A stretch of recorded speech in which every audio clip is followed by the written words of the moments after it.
Hi viewers, in this video we are presenting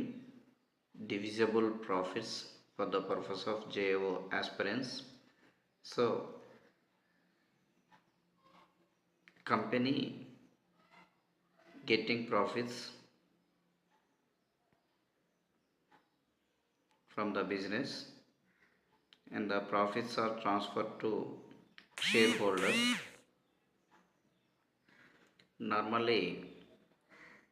all profits are not transferred to shareholders.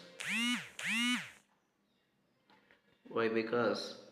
sometimes getting profits from revaluation of fixed assets and sale of fixed assets and forfeiture of shares and debentures. From this point of view, gaining profits are not transferred or distributed to shareholders. The divisible profits is very complicated term because all profits are not divisible profits. Only those profits are divisible profits which are legally available for dividend to shareholders. Dividends cannot be declared except out of profits. In each excess of income over expenditure, ordinarily capital profits are not available for distribution amongst shareholders because such profits are not trading profits. Thus, profits arising from revaluation of sale of fixed assets or redemption of fixed liabilities should not be available for distribution as dividend amongst shareholders.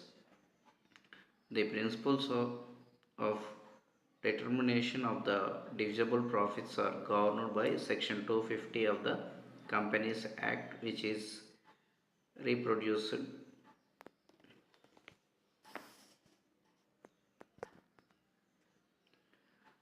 No dividend shall be declared or paid a company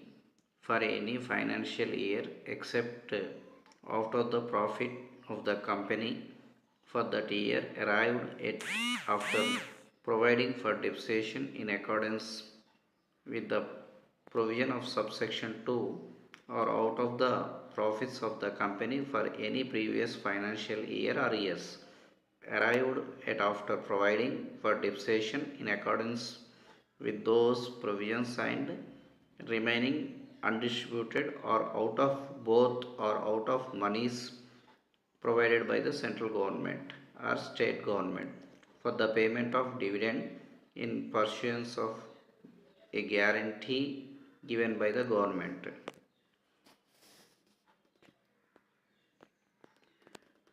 provided that if a company has not provided for depreciation for any previous financial year or years which falls or fall after the commencement of the Companies Act Amendment Act 1960, it shall before declaring or paying dividend for any financial year provide for such depreciation out of the past of the financial year or out of the profits of any other previous financial years. If the company has incurred any loss in previous financial year or years which falls or fall after of the Companies Act Amendment 1960, then the amount of the loss or an amount which is equal to the amount provided for depreciation for that year or those years, whichever is less shall be set off against profits of the company for the year for which dividend is proposed to be declared or paid against the profits of the company for any previous financial year or years arrived at in both cases after providing for depreciation in accordance with previous provisions of subsection 2 or against both. The central government may, if it think necessary to do so, in the public interest allow any company to declare or pay dividend for any financial year out of the profits of the company for that year or any previous financial years without providing for depreciation, provided for that it shall not be necessary for a company to provide for depreciation as aforesaid where dividend for any financial year is declared or paid out of the profits of any previous financial year or years which falls or fall before the commencement of the Company Amendment Act 1960. Second one is, for the purpose of subsection 1, depreciation shall be provided either to the extent specified in section 350 or in respect of each item of depreciable asset for such an amount as is arrived at by dividing 95% of the original cost thereof to the company by the specified period in respect of such asset or on any other basis approved by the central government which has the effect writing off by way of depreciation 95% of the original cost to the company of each such depreciable asset on the expiry of the specified period or as regards any other depreciable asset for which no rate of depreciation has been laid down by the Income Tax Act 1961 or the rules made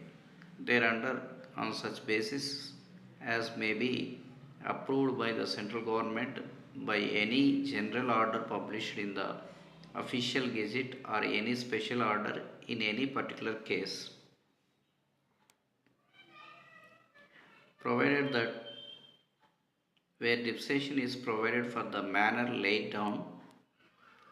in class B or class C, then in the event of the depreciable asset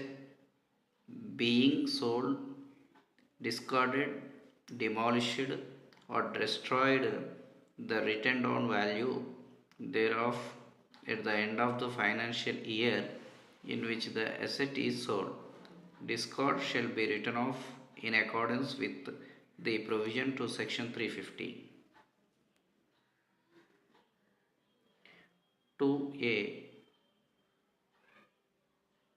Notwithstanding anything contained in subsection 1 on and from the commencement of the Companies Amendment Act 1974, no dividend shall be declared or paid by a company for any financial year after the profits of the company for that year arrived hereafter, providing for depreciation in accordance with the previous of subsection 2 except after the transfer to the reserve of the company of such percentage of its profits for that year not exceeding 10% as may be prescribed, provided that nothing in this subsection shall be deemed to prohibit the voluntary transfer by a company of a higher percentage of its profits to the reserves in accordance with such rules as may be made by the central government. In this behalf, no dividend shall be payable except in cash.